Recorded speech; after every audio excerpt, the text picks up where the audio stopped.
Hey guys, tonight we're headed somewhere soft, earthy, and just damp enough to ruin your sandals. Imagine a misty morning over low-slung mountains.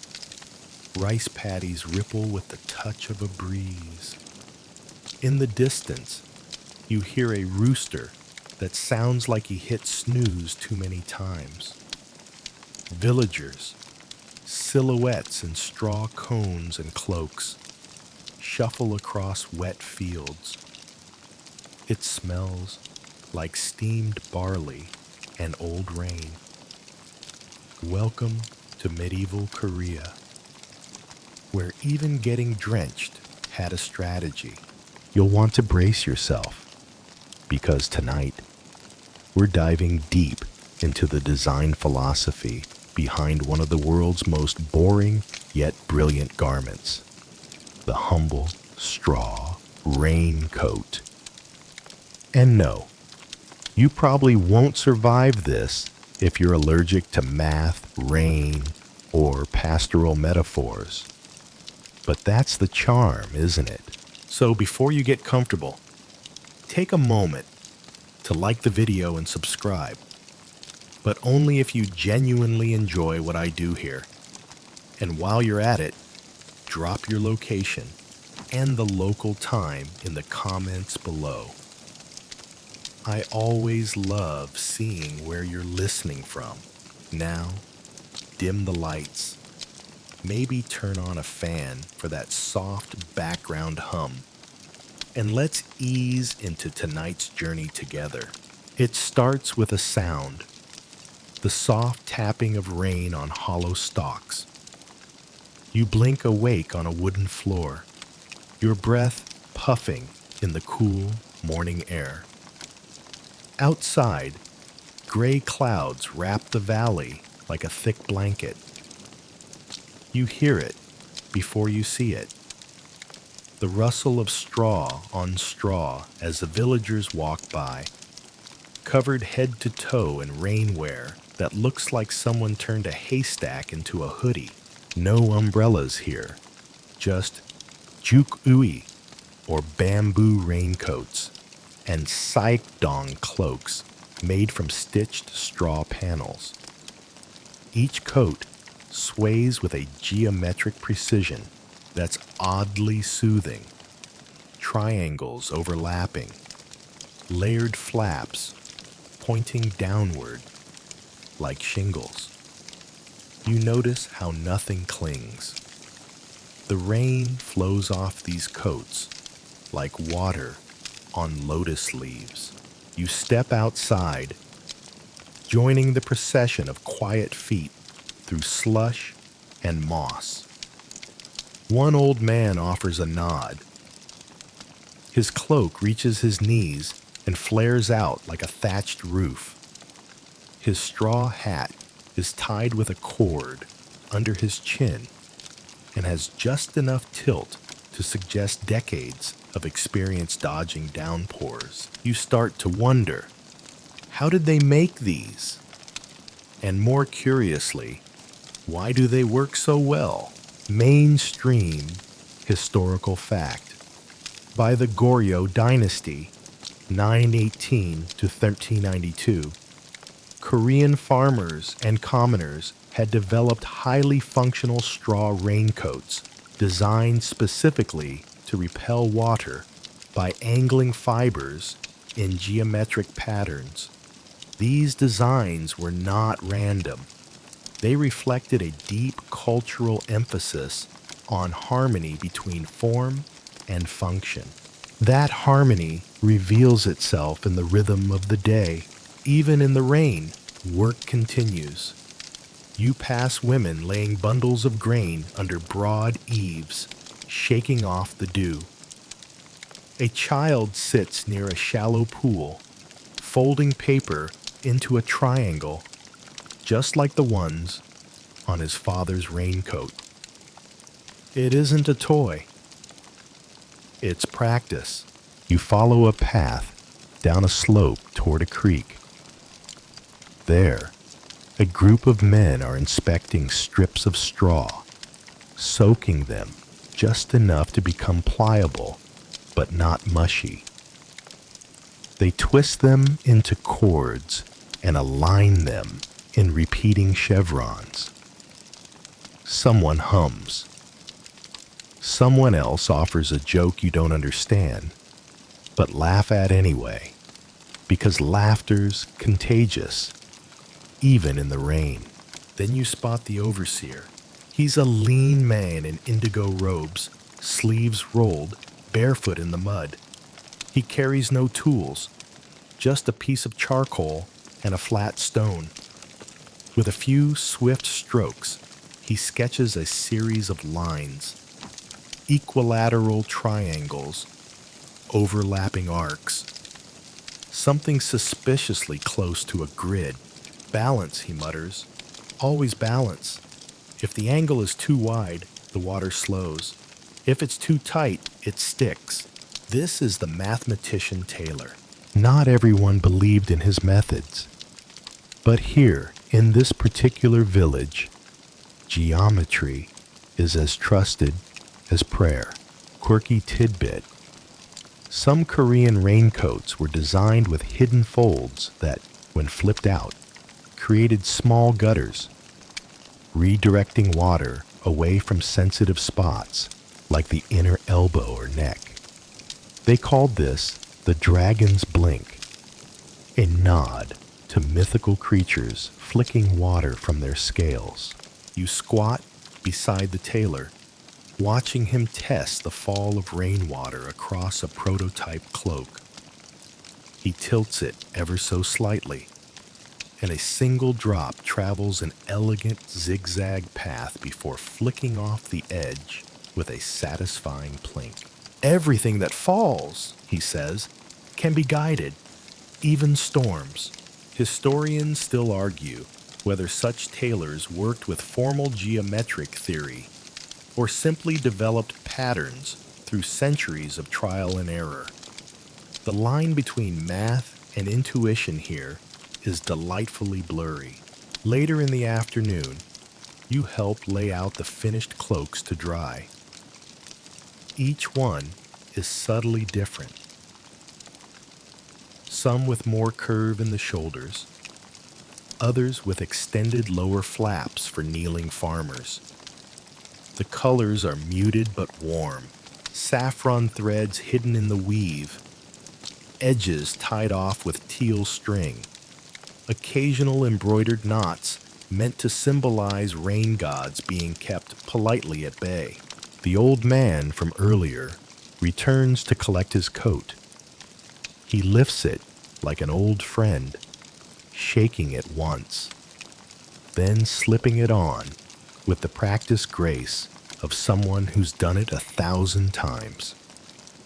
He pats your arm before walking off into the drizzle, and as the rain continues to fall, steady, respectful, like it knows it's not the main character, you realize something. These cloaks are more than tools. They're quiet declarations of patience, of design, of the belief that you don't fight nature, you fold around it. And honestly, that's kind of profound. You wake the next morning to the sound of something soft hitting the window shutter. Not quite rain, more like the brush of wet leaves or a damp sleeve swiping against wood. Outside, the fog has thickened. The valley looks like it's been erased and redrawn with chalk.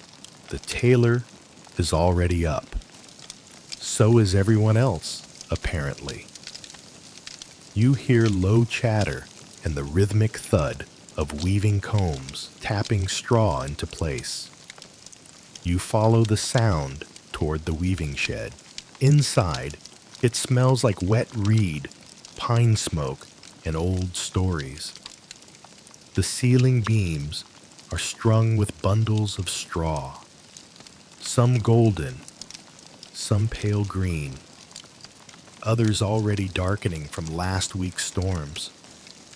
A boy sits cross-legged on the floor, sorting lengths of fiber. Each strip is measured against a piece of bone etched with tiny notches. Here's the thing. You're starting to realize just how precise this whole process is. Straw isn't just straw. Some pieces are chosen for their bend, others for stiffness. Some are used only for collar seams, where movement is sharpest. The best bundles? Those are cut from rice stalks harvested after the third moon, just as they begin to dry, but before they lose their spring. The villagers call these dragon's whiskers, mainstream historical fact. Korean rainwear, especially in mountainous regions, required intricate knowledge of agricultural cycles. The timing of straw harvesting directly affected the durability and flexibility of raincoats. Only certain types of straw could be shaped without snapping or rotting.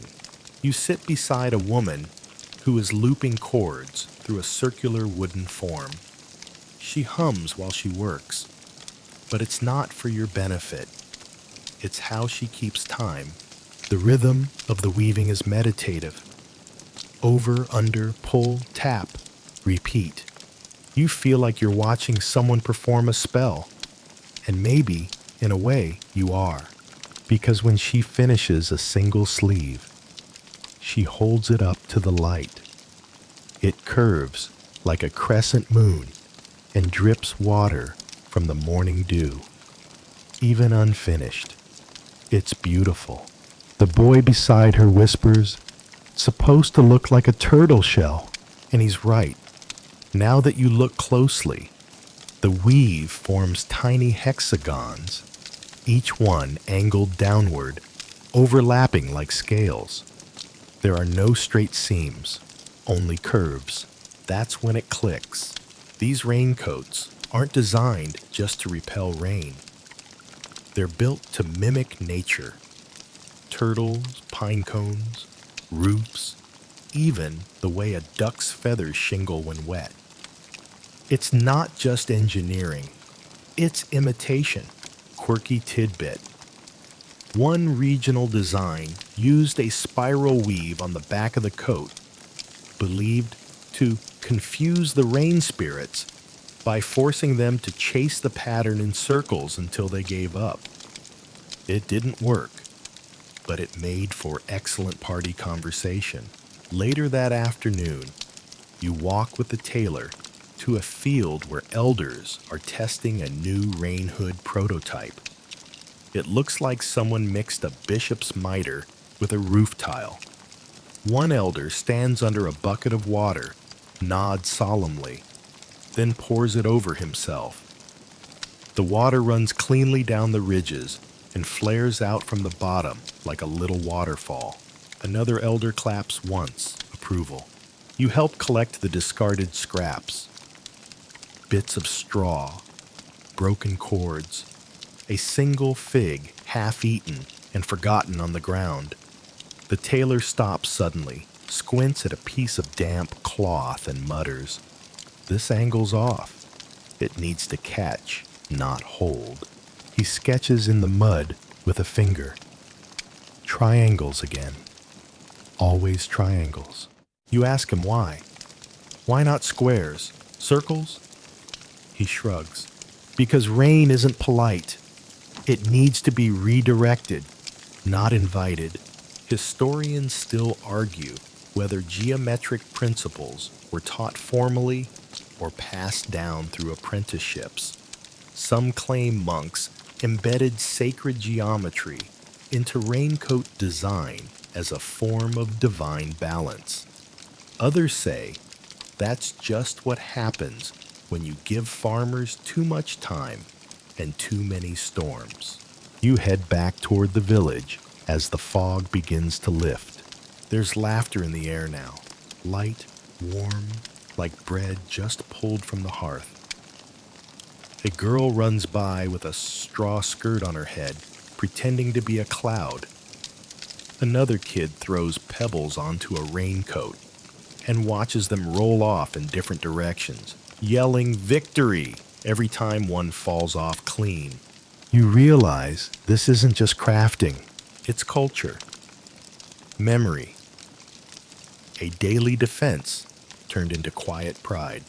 You spot the overseer again, kneeling by the stream, testing water resistance on a miniature model of a straw hat.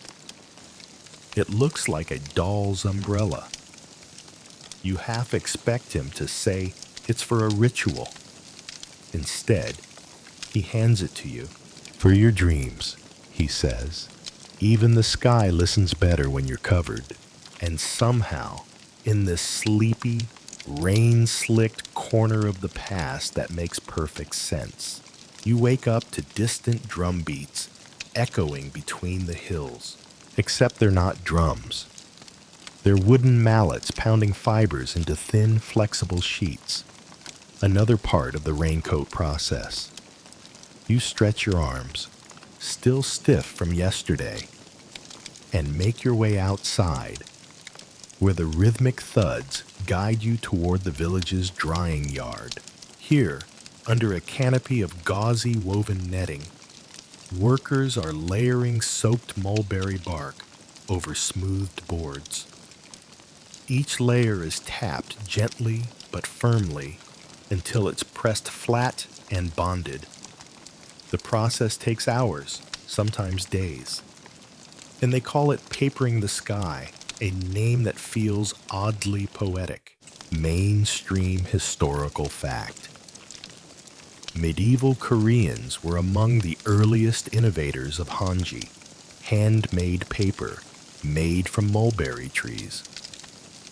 While typically associated with writing or shoji screens, hanji also found use in rainwear linings due to its strength, flexibility, and water resistance when oiled or lacquered. You watch a girl roll her palm over a fresh sheet. It shines with a faint gloss from the resin brushed into its surface. Another man folds one corner, testing it for cracks. None. They nod to each other. Success. This isn't what you expected from raincoats. You imagined something coarse, thrown together. But everything here is layered, intentional, thoughtful.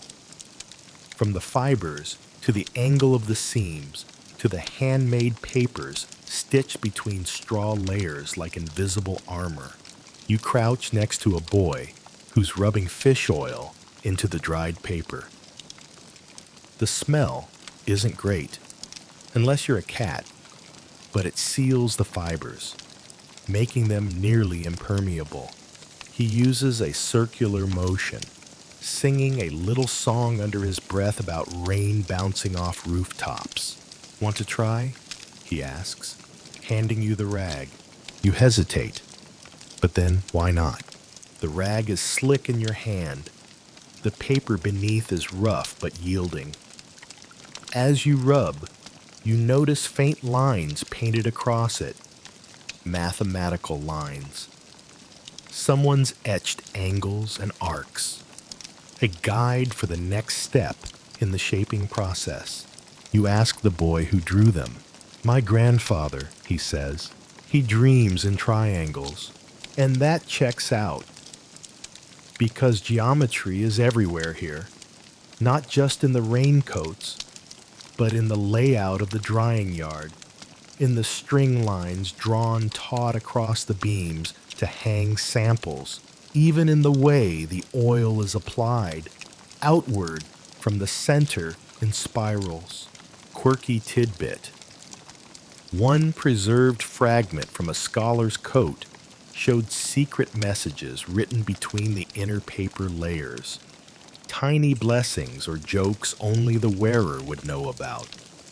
One such note, translated centuries later, read, "If you can read this, you're too wet." Later, you're invited to join a small group of apprentices tasked with shaping one of the older styles of raincoat. This one's based on a monk's robe, wide shoulders, layered sleeves, with long trailing skirts that direct water away from the ankles. They use wooden forms to shape the curvature. Each panel is pressed, dried, then sewn by hand with animal sinew and silk thread. Every few stitches, someone pauses to test the resistance with a tug. If it pulls too easily, it's redone. You sit quietly, watching a woman sew in silence. Her fingers are quick but deliberate. At one point, she pricks herself.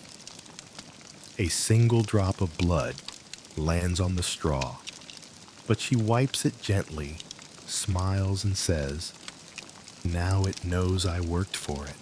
There's something reverent about how everyone treats the material. No loud complaints, no wasted scraps. Even the trimmings are gathered and turned into rain shields for tools or miniature hats for temple offerings. Historians still argue whether this care came from spiritual beliefs or pure practicality. Some argue that each coat was seen as a contract with nature, a pact to respect the rain, not just repel it. Others believe it was simply a result of scarcity. When every material is hard-won, every scrap counts. As the afternoon fades, you're led to a shaded alcove lined with old raincoat styles. Some generations old, others replicas from documents long lost to fire or flood. You run your fingers along the edge of one piece. It's smoother than you expected. You spot a faint floral pattern burned into the lower edge. A wedding raincoat, the tailor explains behind you. Used once, then buried with the bride. You blink. She wore it to the afterlife? He shrugs. Rain doesn't stop just because you're dead. There's a long pause. You don't know what to say to that. But he continues, more gently. She believed the coat would guide her to the next world. Stay dry on the journey, you know. You nod slowly. It makes a strange kind of sense. Outside, the sun starts to dip behind the trees. The hammering has stopped. The oiling, too. Everything is quiet, except for the whisper of the netting in the wind. You step out into the courtyard, carrying the still warm sheet of hanji you've helped oil. It smells like paper, fish, and firewood, and strangely, like permanence. You sleep surprisingly well, despite the fishy paper smell still lingering on your hands. By the time you wake, the air has cooled and a light mist clings to the hills. It's not quite rain, but close enough to make your borrowed sleeves feel damp at the cuffs. You grab a warm rice cake from a passing tray and follow the gravel path toward a new section of the village, the cutting yard. Here, the geometry finally comes alive. Laid out across the dirt are massive wooden boards, each etched with chalky white lines.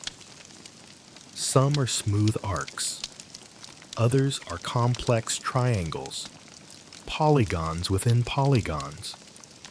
A man with silver hair and a robe dyed faded teal stands in the center, like a conductor before a very quiet orchestra. He points with a stick to a line. "This," he says without preamble, "is the shoulder arc. You cut it wrong, and the water doesn't flow." You nod, pretending to understand. But your brain is still catching up. Mainstream historical fact. traditional Korean raincoats, particularly during the Goryeo and early Joseon periods, incorporated specific geometric patterns based on the fall of water across the body. Some designs diverted water like shingles. Others relied on layered angles to create drainage channels along the arms and spine. You step closer. One apprentice is tracing an obtuse triangle with a bone stylus onto a thick sheet of treated bark paper. He explains that every piece is cut based on rainfall studies. Seriously, they keep records of rain direction, volume, and wind patterns across seasons. Like tailoring for the sky, he grins. Nearby, you see a curved blade called a wagakgyom being used to slice the patterns. It glides through the bark like a crescent moon through fog. Each motion is slow, rhythmic, almost meditative. At one point, the master lifts a half-finished piece. It looks like nothing. A flattened crescent with tiny notches along one side. This, he says, is the key to the hemline. It makes the water slide instead of soak. You hold it in your hand. It's light, fragile even. But if you tilt it like this, he turns it sideways. The angle changes how the water pools. You nod, again pretending you knew that. You didn't, not even close. Quirky tidbit. One recovered coat from a 14th century tomb showed that its maker had embedded small pebbles at the hem, not for weight, but to create a bouncing splash when rain hit. Apparently for spiritual playfulness. Scholars can't agree if this was practical, aesthetic, or just an ancient dad joke. The master, who you've started thinking of as Professor Poncho, steps back and waves his stick like a magician. Now, he says, you trace your own. Your eyes go wide. Me? He nods solemnly. Geometric humility begins at the chalkboard. And that's how you find yourself hunched over a board of lacquered bamboo, trying to copy a 6-piece sleeve pattern without turning it into a cursed Mobius strip. You measure angles with a thin length of string. You fumble. You curse under your breath. The girl next to you giggles, then gently flips your template. You had it upside down, she says. Ah, of course. But gradually, your hand steadies. You learn that 37 degrees is the angle that sends water sliding off a forearm. That curved seams prevent accumulation at the elbow, that the double dip cut near the collarbone helps weight distribution in windy storms. Historians still argue whether this kind of precision was widespread or confined to elite craftspeople. Some coats seem clearly designed with mathematics in mind. Others, more intuitive, perhaps shaped from years of watching water roll off cattle and stones. You stand up finally, your back aching, your sleeve pattern acceptable if not perfect. Professor Poncho squints at it. Your triangle is a bit dramatic. Like me, you say. He chuckles. It'll hold. By late afternoon, the courtyard fills with cutters, designers, and a few mischievous goats nibbling at failed prototypes. Someone lights incense to keep flies away. Another person sings a work song in a low, reedy voice. The mood is calm, focused, and you notice something. Everyone works barefoot. You ask why. A woman trimming an inner panel shrugs. To feel the angles through your heels, you stare at her feet. She's not kidding. And there's a strange logic to it. When everything you're shaping is about movement, of cloth, of wind, of rain, maybe it helps to be grounded. You kneel beside your pattern, barefoot now, tracing the last lines. A breeze lifts through the courtyard, sending powdered chalk into the air, and for just a second, your measurements seem to dance. The next day begins not with rain, but with steam. Somewhere near the edge of the village, fires crackle beneath thick clay vats. As you approach, the scent hits you, a strange mix of moss, charcoal, and something oddly sweet, like old bark soaked in syrup. Welcome to the waterproofing station. You blink through the haze. Lined up along wooden racks are dozens of near-complete raincoats. Their shapes familiar now. Those tapered sleeves, layered hems, and curved hoods that hang like question marks. But what makes these truly special hasn't been applied yet. That's about to change. Mainstream historical fact. Medieval Korean rainwear was often treated with a variety of natural substances to repel water. One of the most common was persimmon tannin, which, when fermented and applied in layers, acted as a natural sealant. The coats would be dipped, dried, and cured multiple times to achieve durability. An elder with fingers stained the color of dusk waves you over. He dips a ladle into a thick amber liquid and pours it slowly across the shoulder of one coat. The fabric darkens instantly, beads forming like morning dew on lotus leaves. You lean closer. The elder snorts. Too close, he warns, unless you want your eyebrows lacquered. You take a respectful step back. He explains that the tannin not only waterproofs the coat, but also strengthens the fibers and gives it that iconic deep rust color. In fact, in some villages, the richness of the coat's hue indicated the status or skill of the wearer. Darker coats often meant more cycles of treatment, more patience, more practice. Quirky tidbit. Some artisans added powdered iron to the mixture to darken the coats even further, giving them a shadowy sheen.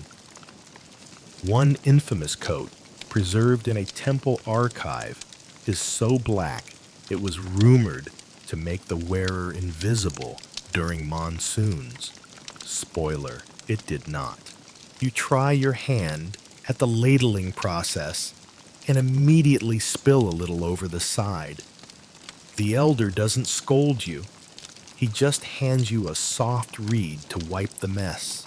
Water teaches you everything, he says cryptically. The coats are hung again, this time on long racks over warm smoke.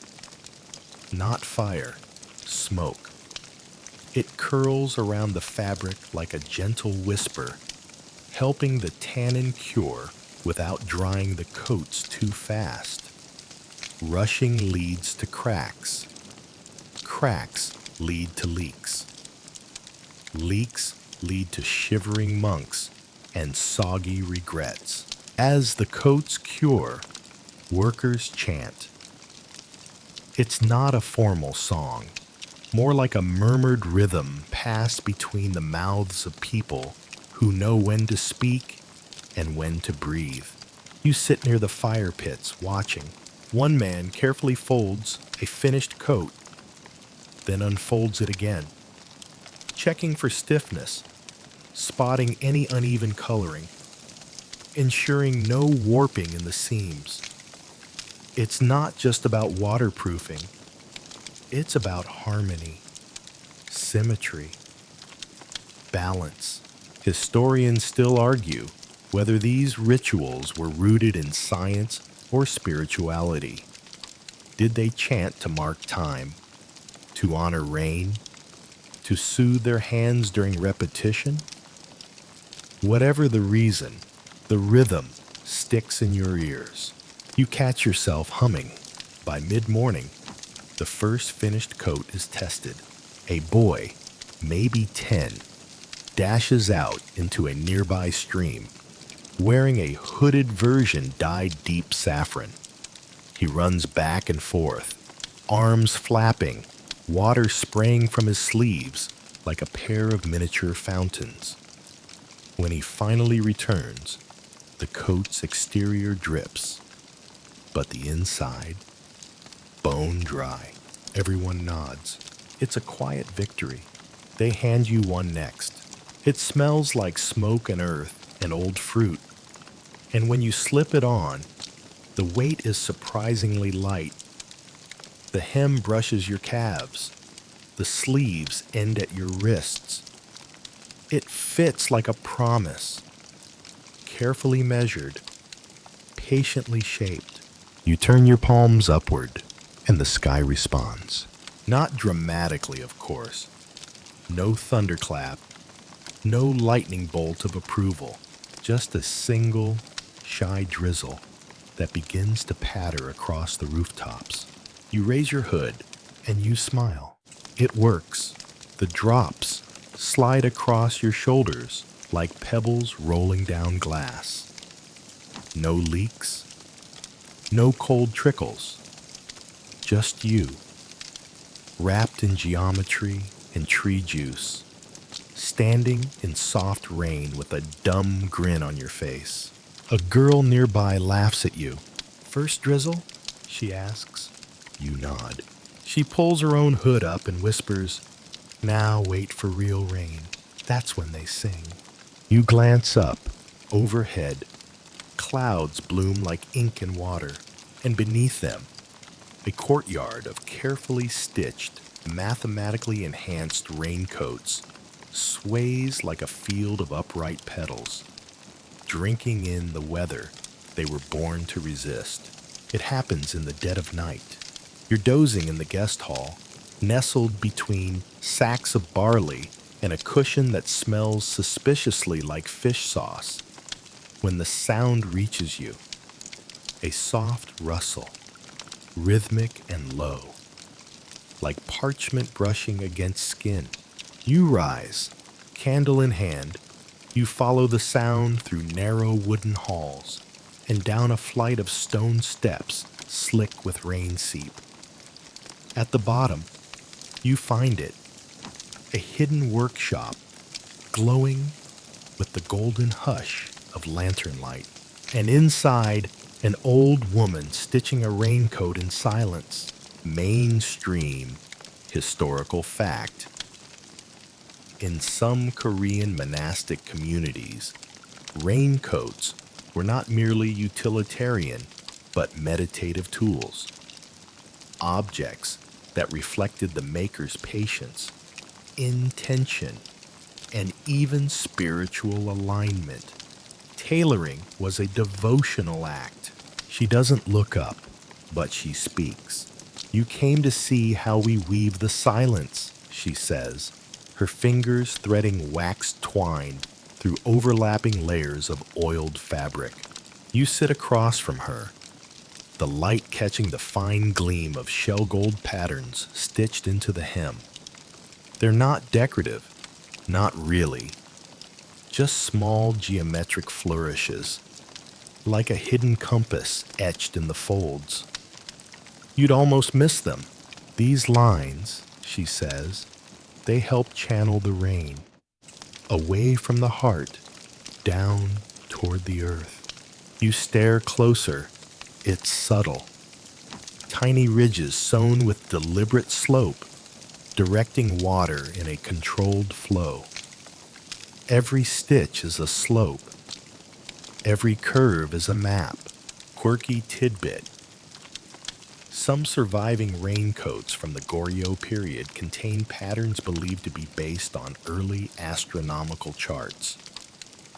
Not because the wearers were stargazers, but because monks believed geometry echoed the cosmos and thus would calm the storm, the old woman hums. It's not a song, you know, but your breath falls into rhythm with it.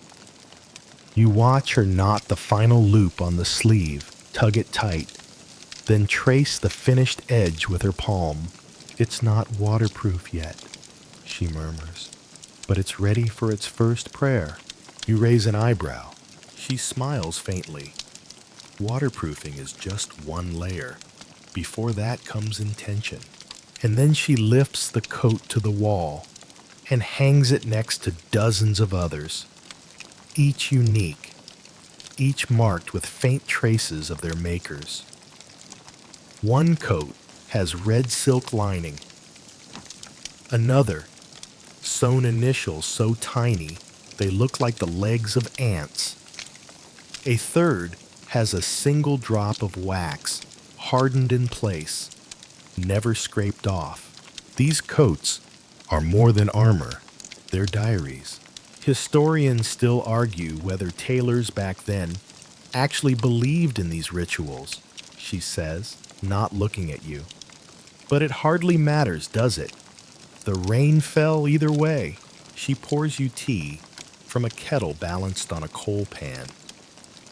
The tea smells of toasted rice and roasted pine needles. You sip. It tastes like night and patience. And then the silence returns. You sit quietly. The candle flickers. The old woman keeps stitching, one coat at a time. By the time you slip back into your bedroll, the fish sauce pillow smells less like condiment and more like comfort. And outside, the drizzle plays a steady rhythm on the clay-tiled roof, like fingers tapping slowly on a drum. You fall asleep wondering how many raindrops it takes to forget a storm. Morning breaks with a hush. No rooster cries. No market bells. Just the muted world of a steady rain. You step out beneath the eaves, watching the drops slide in quiet rivulets down the sloped rooftops, each one following an invisible path someone carefully designed. You spot a young boy standing in the courtyard, arms outstretched, wearing a newly made raincoat.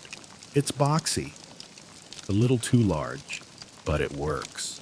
Rain beads up on the surface, then rolls downward in straight, elegant lines, pooling off the hem like it's been trained to behave.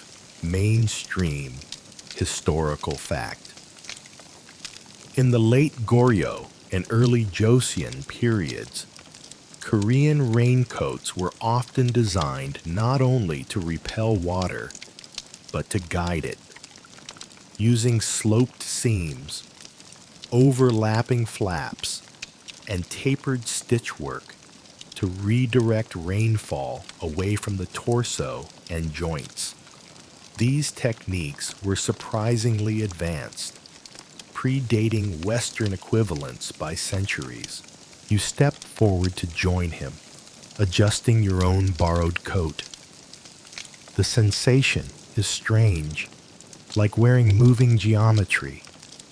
Every drop you feel hits the fabric, then vanishes down a corridor of stitches you didn't even notice. The boy glances at you. Mine has a wave stitch, he says proudly, for better flow. You nod. Mine has fish scale seams, you reply, making it up. He looks impressed anyway. Quirky tidbit. Some regional tailors named their seam styles after local creatures. Tiger tread, crane step, even eel dodge, based more on superstition than science. It was thought that invoking the right animal could keep a wearer safe from storms, bandits, or heartbreak. Mostly heartbreak.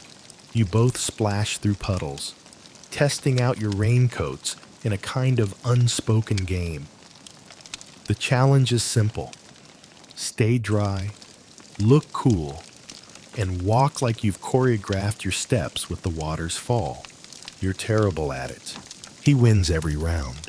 Eventually, others gather in the courtyard. Merchants, monks, travelers. And you realize something profound. This is no accident. The village was built to dance with the rain. Each path curves gently downward, feeding water into hidden gutters made from carved stone. The homes are slightly tilted inward, their thresholds raised just enough to stop intrusion, but low enough for welcome. Even the trees have been planted in deliberate places, catching wind where it's needed, shielding mud where it isn't. It's as if geometry has gone domestic. A woman opens her shutters and leans out to hang a line of herbs, the raindrops making her sleeves shimmer like wet ink. A dog stretches under a cart, absolutely refusing to step into the puddles. And somewhere, someone starts whistling. A slow, spiraling tune that feels older than the road beneath you. Historians still argue whether this level of rainwater engineering was taught in guilds or passed down through apprenticeships. You recall someone whispering once. But one way or another, it's stuck. Because it's everywhere now. In the steps, in the seams, in the rain's obedience. You and the boy walk back toward the tailor's hut, dripping but dry. You look at your coat again, how its ridges form tiny mountain ranges, how the dye bleeds subtly into its edge like watercolor on rice paper. You suddenly realize you're wearing someone's blueprint, not just for keeping dry, but for surviving storms, for walking on when things pour down anyway, for remembering how every drop has a path, even if you can't see it yet. And with that, you tip your head back, open your arms just a little wider, and let the rain fall. The tailor is bent over a stretch of parchment when you return, his fingers dusted with charcoal and rice glue. He's sketching, not clothes, not patterns, but rain. You watch over his shoulder. It's a series of curves and arrows, each labeled with symbols that look more like brush strokes than math. There are notes beside them too, like steep pitch and slow drop, and don't forget the monk's elbow. He glances at you, barely looking up. Testing went well? You nod, shaking out your sleeves. They think you're a genius, you say. He snorts. They think I'm crazy. Genius is just what people say when the roof doesn't leak. Mainstream historical fact. Korean artisans of the 15th century didn't separate art from function the way later industrial cultures would. A raincoat was a sculpture you could sweat in. A roof tile was a compass for water. Practical objects carried layers of meaning, technical, spiritual, and aesthetic, like everything in a Confucian-imbued society where harmony wasn't just a metaphor. Outside, the rain softens into mist. You sit across from him, cross-legged on the floor. He lays out a bundle of discarded coats, some ripped, some misshapen, all experiments. One of them is stitched in zigzags like lightning. Another is made of overlapping reeds, its inside blackened with fire smoke. You ever fail? You ask. He raises an eyebrow. You mean today? And then he tells you something that sticks. You can't make anything that survives rain until you've failed in it. That's the rule. If you don't get soaked at least once, it doesn't count. Quirky tidbit. According to one folktale, a Joseon period raincoat master, once challenged heaven itself by wearing his newest design into the heaviest storm of the decade. The gods were so impressed, they let him pass untouched, except for one rebellious raindrop, which landed directly on his left nostril. Ever since, tailors would dip a finger in water and tap the tip of their nose for luck. You tap yours, just to be safe. The tailor begins showing you the geometry of seams. It's mesmerizing. Each type of stitch alters how water moves, how it beads, slides, or seeps. There's the double ridge for shoulders, the reverse wave for cuffs, and the crescent arch for hoods, designed to mimic the lunar curve and redirect rainfall off the brow. He explains it all slowly, with the patience of someone who's spoken to fabric longer than to people. Historians still argue whether this knowledge came from Chinese engineering texts or was homegrown by Korean monks watching bamboo sway in storms. He points to a diagram of overlapping panels. But I say it came from women. You look at him, curious. The ones who wash, who patch, who wear the rain before anyone else does. You nod. You think of the market women, of the farmers and servants, of mothers rushing children inside only to be soaked themselves, the ones no scholar ever cited. You roll up your sleeves, and for the next hour, you practice stitch after stitch, your fingers clumsy but eager. The tailor corrects your hand position with a tap of his brush, drawing curves in the air before you. Outside, the rain fades into silence, but inside, you're sewing geometry into memory. A little loop here, a tuck there, a line that catches the storm, then lets it go. You wake to the sound of rustling paper and the scent of sesame oil. The tailor's been up for hours, steaming reeds and redrawing patterns like a man possessed.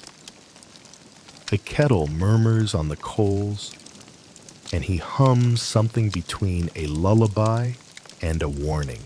You step outside. The rain has stopped, but the streets shine like black lacquer. Puddles mirror the clouds, and a few early risers test the mud with cautious feet. You spot someone darting past in one of your test coats, the blue one with triple seams. It flutters like a monk's banner. Back inside, the tailor is experimenting again. This time, with lengths of curved bamboo embedded into the coat's spine. For posture, he says, and pride, it looks ridiculous. Like someone armored a scarecrow.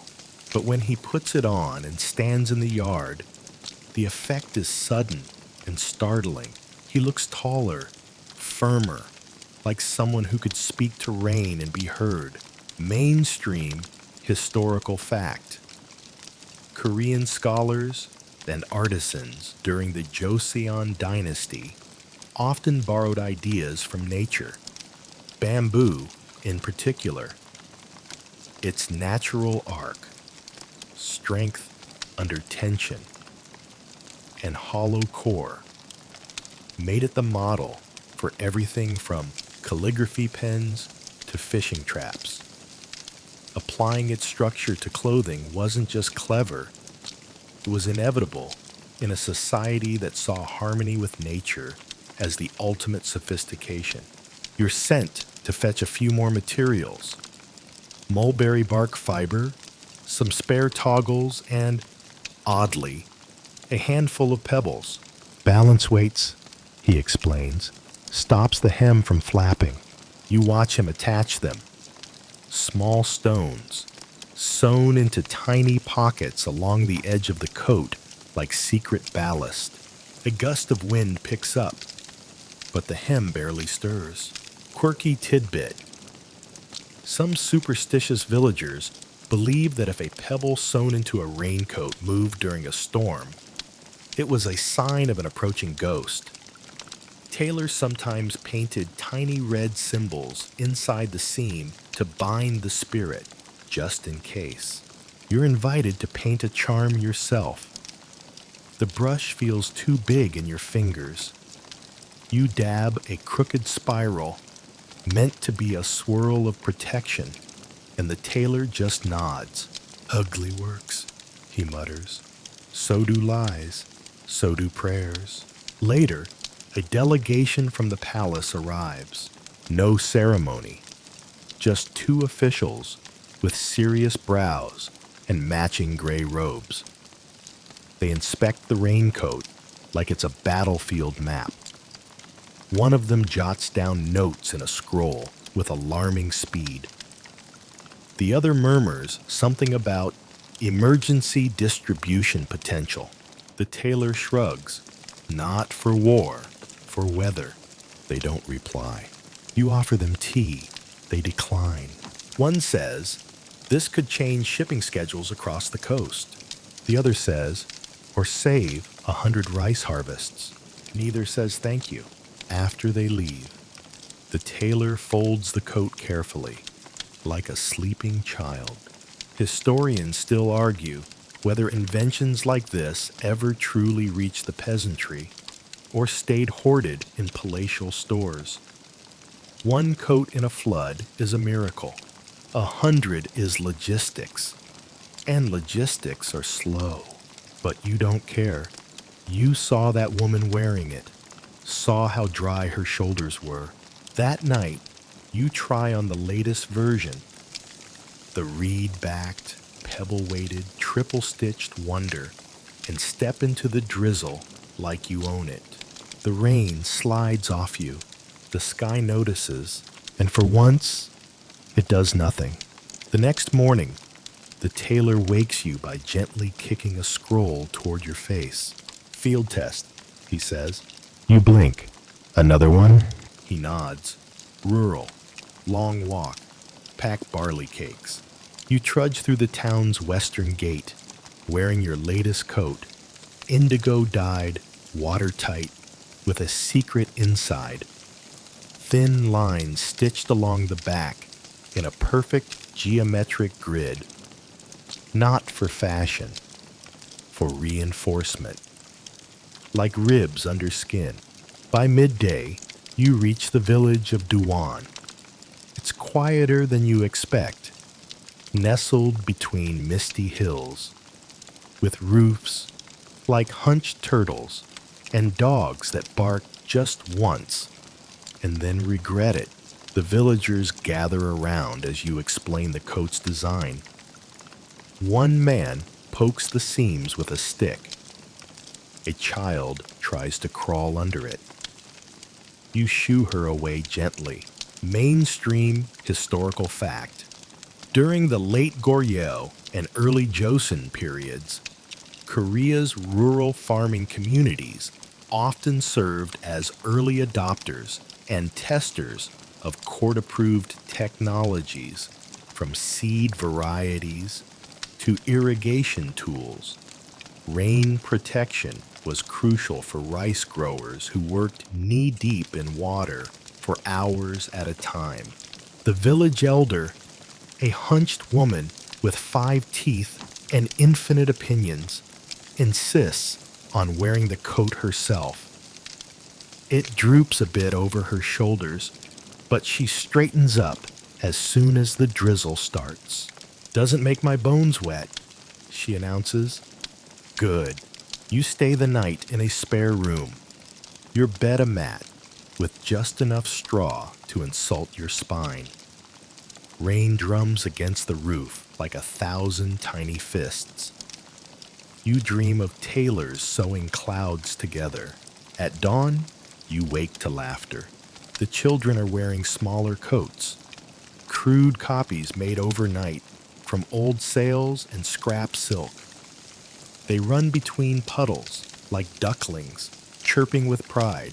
Quirky tidbit. In some records, children's raincoats were designed with exaggerated hoods, not just to keep heads dry, but to mimic tigers or dragons, scaring off evil spirits hiding in storm water. One surviving hood even had fishbone whiskers sewn in. You're gifted a basket of pickled radish as thanks. The elder tells you to eat slowly. Faster you chew, more ghosts you swallow, she says, completely serious. The walk back to town is different. You don't rush. You listen to the rain, the way it changes rhythm across trees, roofs, and skin. Halfway back, you sit under a tree and pull out a stub of charcoal and some mulberry paper. You start sketching ideas. Flexible shoulder flaps, angled vents, a chest pouch lined with waxed bark. Historians still argue whether artisans like your tailor ever actually collaborated with scholars or officials on these ideas, or if their contributions were quietly absorbed and renamed in royal patents. Either way, someone's back stayed dry. When you finally return, the tailor's boiling glue from oxhide and crushing ginkgo nuts with a pestle. Field notes? He asks. You hand over your sketches. He nods, grunts, and tosses them onto the growing pile of scrolls tied up in red twine. What's the glue for? You ask. He doesn't look up. Next design, transparent. You laugh. Transparent raincoats? Why? Because being dry shouldn't mean being invisible, he says, as if it's obvious. You fall asleep that night, imagining see-through coats sparkling under lantern light, and people finally noticing each other, not just their sleeves. You wake to the sharp scent of vinegar and tree sap, some new experiment bubbling in the tailor's courtyard cauldron. He's already up, of course, humming off key while hammering bamboo strips flat. Today's lesson, he mutters, weight versus shape. You blink. Is that about coats or philosophy? He squints at you. Both. And so begins your next task, balance testing. You're instructed to wear various prototypes, some heavy as armor, others light as a whisper, and walk laps around the outer walls, up hills, through market streets, and once, humiliatingly, across a bridge where ducks judge you silently from the water. Mainstream historical fact. Korean rain gear evolved through cycles of weight control. Straw-based coats provided excellent water resistance but were heavy, while silk versions were light, yet needed multiple layers to be effective. The balance between weight and function was a constant struggle in both court and countryside. The third coat you test makes you feel like a cloaked gourd. Every gust of wind threatens to turn you into a weather balloon. You report this. The tailor simply nods and hands you another version. This one stitched with hidden weights at the hem. Let the wind think you're a hill, he explains. Later that afternoon, a scholar stops by. He wears deep teal robes and smells faintly of pine ink. His scrolls are bulging with diagrams, and he unrolls one with a flourish. Have you considered triangulation? He asks, without greeting. You exchange glances with the tailor. He shrugs. We've tried pentagons. They sit, cross-legged, arguing in whispers about angles, weight distribution, and thread tension. You make tea. No one drinks it. Eventually, the scholar sketches a structure. overlapping triangles like fish scales, an ancient idea in armor, repurposed for softness and rain. Quirky tidbit: some early raincoat concepts borrowed from military gear.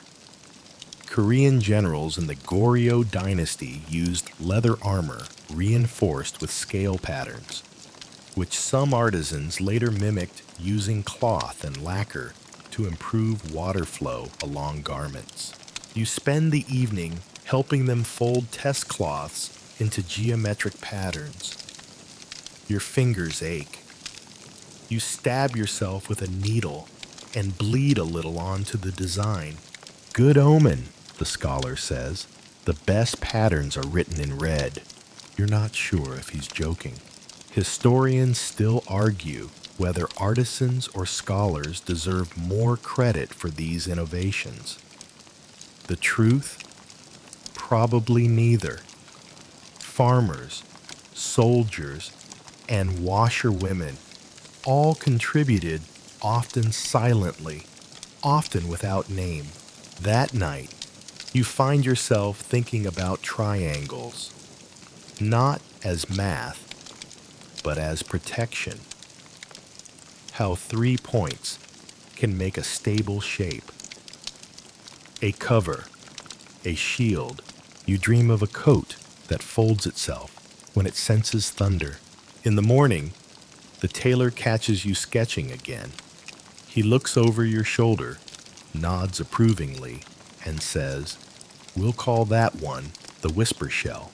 You laugh. But you also write it down, because out here, even dreams need names. A strange energy clings to the village this morning. Half excitement, half cooked barley. The harvest festival is coming.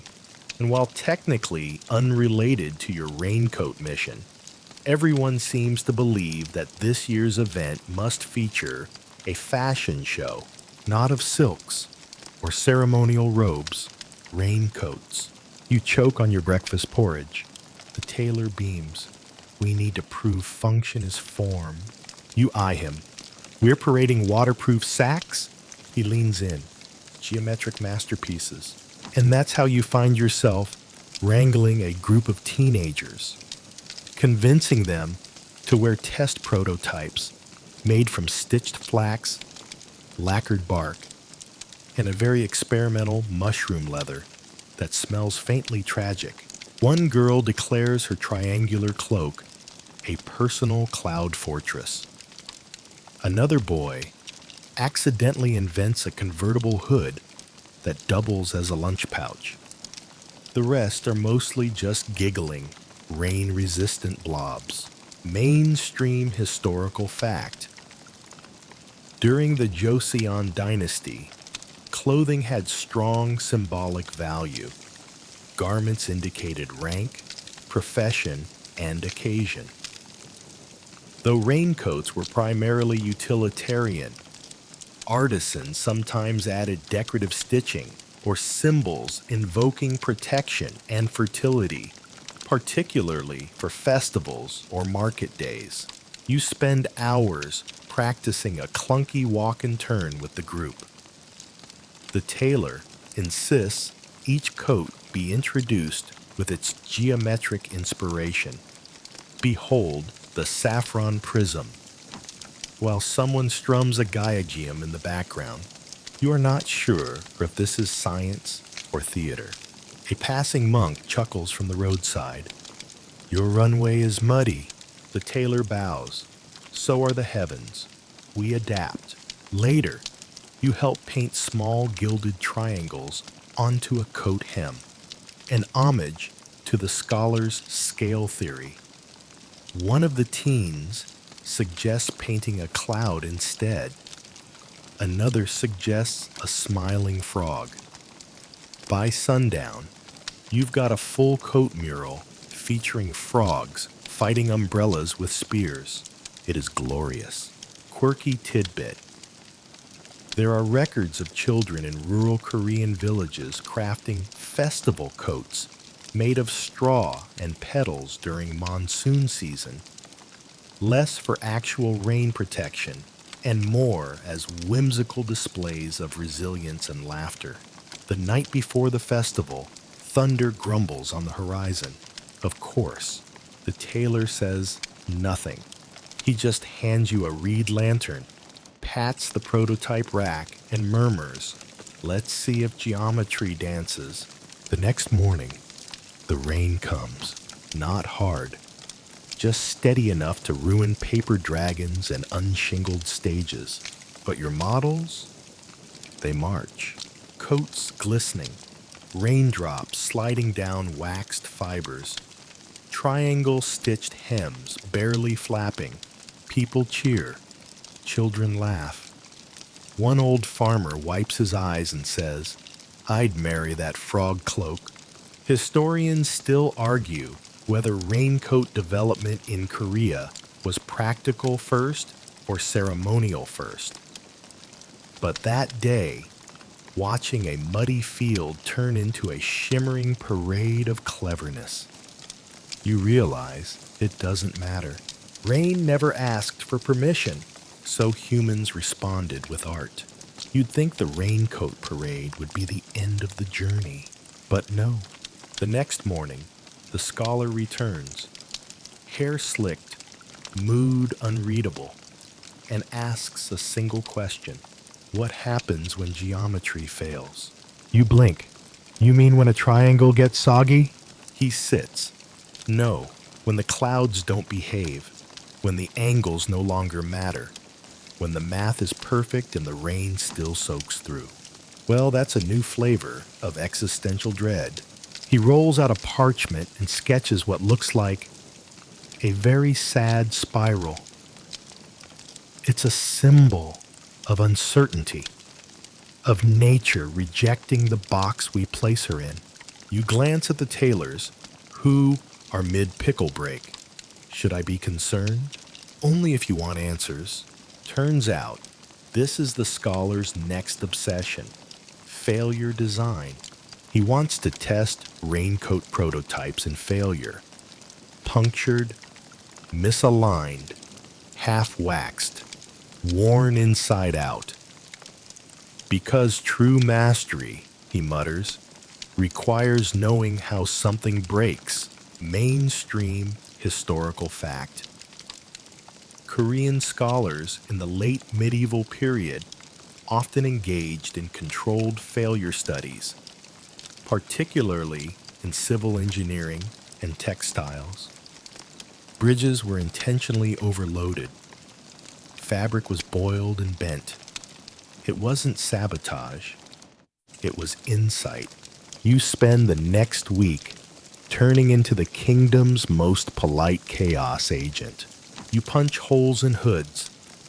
You misalign seams. You soak wax into flax until it becomes a solid plate. Then you wear it.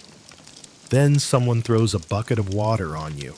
The kids think it's hilarious. One coat, dubbed the wet burrito, becomes an instant meme among the herders. Another, accidentally cut too short, is now the Thigh Splash Express. But you're learning. With every failure, something new emerges. Angles that redirect rain into boots. Seams that unravel faster under stress. Shapes that resist sideways wind better than downward drizzles. The scholar nods. Good. Now redesign from the wreckage. Quirky tidbit. In a remote fishing village near Mokpo, local lore tells of a raincoat crafted entirely from fish scales and eel skin, a design so effective it was outlawed by jealous cloth merchants. No sample survives, but one 17th century scroll includes a cheeky drawing labeled Eel Night. Meanwhile, the tailor becomes obsessed with what he calls intuitive geometry. He claims some of the best designs come not from numbers, but from watching how fabric folds in real time, how it curls, drapes, resists, responds. It's like courting rain, he says. You don't command, you coax. You try not to imagine him wooing a thundercloud. As more villagers get involved, the project transforms into something else entirely. Children bring scraps. Farmers donate old roof tiles for shape inspiration. One woman offers her grandfather's fishing cloak, stiff with time but patterned like a tidal map. Historians still argue whether the wavefold technique that emerged during this time was born from mathematical models or hand-folded instinct. The truth? Probably both. And a little eel skin envy. You end the week sitting by the river, watching rain fall on a new prototype. It fails spectacularly, but it fails beautifully. Water beads, swirls, pirouettes down the folds, like dancers on a stage. It soaks through eventually, sure, but it teaches you something as it does. And that's the quiet revolution. Rain is no longer the enemy. It's become the collaborator. By now, you're deep in it, waist high in sketches, samples, waxed chords, and phrases like dynamic seam stress and aesthetic droop radius. You no longer flinch when a tailor asks you to model the failure poncho. It's a lifestyle now. But the scholar isn't done. Oh no. One crisp morning, he gathers everyone around the village fire pit and announces, "We need to waterproof the sole of the coat." You snort, loudly, but he's serious. He explains, quite dramatically, that it's not enough for a garment to resist water.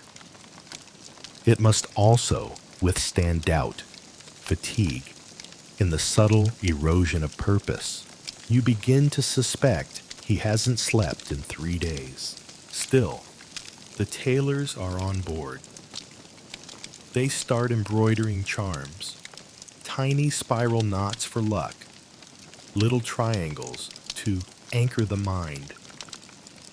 One woman adds a stitched phrase under the collar, "Be not soggy," mainstream historical fact.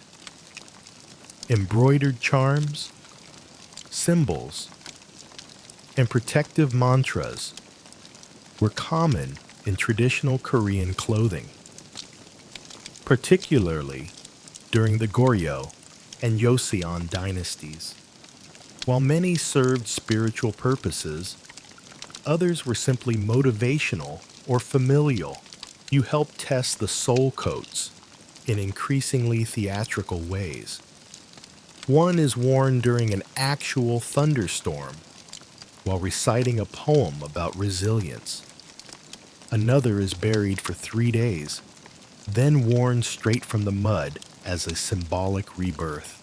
Honestly, you're not sure if the scholar is developing rainwear or staging an opera. Quirky tidbit. There's a semi-credible rumor that one raincoat design was inspired by a dream involving a talking catfish and a map made of squid ink. The coat reportedly repelled water and bad puns for 6 weeks. The village children create a raincoat dance. It involves stomping in rhythm while slapping fabric with wooden spoons. No one stops them. In fact, you join in. So does the tailor. So does the chief. It's ridiculous and perfect. The scholar calls it testing the emotional tensile strength of the design. Historians still argue whether this phase marked the decline of rational geometry in Korean rainwear or its emotional maturation. Either way, what emerges from the chaos is something rare. Clothing that doesn't just function, but connects.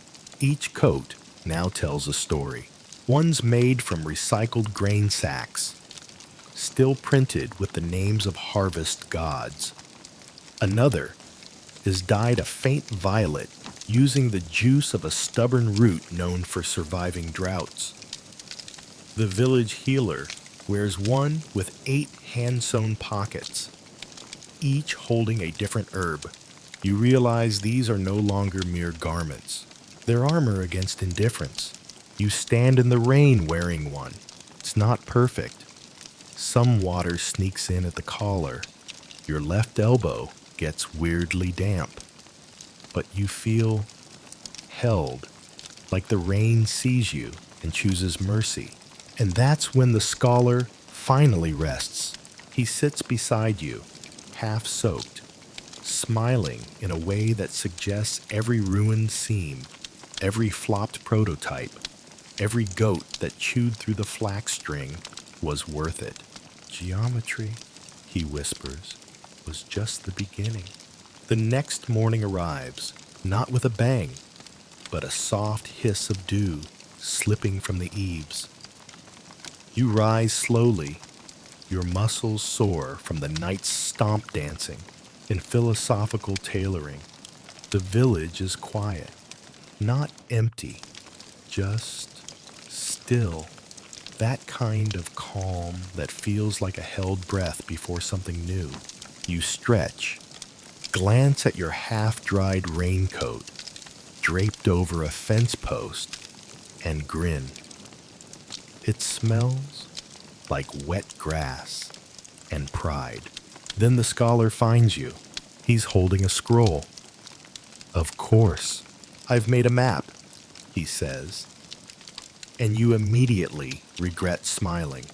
A cartography of raindrop behavior across the human form. You blink. You mean how rain lands on people? He nods. From a hydrodynamic perspective, yes, but also emotional rainfall patterns. Where does worry pool? Where does joy slide off? You take a long breath. Do you need coffee? No time, he beams. We're sending messengers. The other villages need this. We'll share the design. We'll build a network of artisans. We'll host, he pauses dramatically, a symposium, mainstream historical fact. Korea's history of local innovation networks was astonishingly advanced for the time. Artisan guilds and knowledge-sharing festivals, especially in textile communities, flourished during late Goryeo and early Joseon periods. You help write letters on mulberry paper. Each one folds into the shape of a raindrop. Tailors from across the region are invited to a gathering under the stone lantern tree, 3 valleys east. Weeks pass, and then they arrive. In 2s and 3s, some leading donkeys, others shouldering looms. Their rainwear varies, some made of reeds, others oiled paper, but they all carry the same look in their eyes: curiosity, reverence, and maybe a pinch of fashion envy. What follows can only be described as a gentle revolution. Workshops bloom like mushrooms. Debates rage over shoulder seams. A weaver from the north swears by diagonal cuts. A southern seamstress defends the sacred centerfold. A philosopher tailor unveils a hood that doubles as a pillow. Quirky tidbit. One visitor brings a cloak said to be waterproof and fireproof. The scholar, skeptical, sets a corner on fire. The cloak survives. The scholar loses his eyebrows. You start seeing tiny geometric patterns creeping into other clothes. Aprons, ceremonial sashes, even baby slings. Not because they're needed, because they mean something now. They're symbols, a kind of visual grammar only rainwalkers understand. The symposium ends with a circle of tailors holding hands in the drizzle, heads bowed, murmuring the raincoat oath. You don't catch all the words, but the vibe is strong. Honor the drip, serve the dryness, fold with care. Historians still argue whether the symposium was the dawn of Korea's organized textile guilds or just a beautiful anomaly. Either way, the ripples travel far. Some say the curved sleeves of future court robes trace back to this very week. Others claim the pattern of tiles on Joseon palaces echo the scholar's raindrop map. You return home lighter, not just because your new raincoat weighs 30% less than the prototype, goat hair lining equals to a bad idea, but because you've been part of something absurd and beautiful. And maybe, just maybe, that's what history actually is. Not the wars, the thrones, the memorized dates, but the quiet revolutions, the jokes that survived the storm, the humble wisdom of wet feet and warm cloth. You hang your coat by the door and smile at its crooked seams, its stubborn hood, its faint smell of old barley and victory. You hope it rains tomorrow. You drift towards sleep now, the raincoat symposium melting into a gentle blur. The fire flickers low in your mind, casting slow, warm shadows over everything. The scholar's voice fades into the hush of evening wind. The stitching arguments dissolve into soft murmurs, and all that remains is the steady, rhythmic hush of distant rain. You imagine pulling on that final raincoat one last time, not because it's perfect, but because it was made with joy, with stubborn hope, and with dozens of slightly damp hands. The fabric rests lightly on your shoulders. The sky above stretches wide and forgiving. A low, slow breeze hums a lullaby you almost recognize. And somewhere, deep in the folds of memory and mulch and mulberry bark, someone whispers, "Stay dry, traveler." You breathe out. Your body settles. And history, that strange and sleepy thread we keep weaving, gently tucks you in.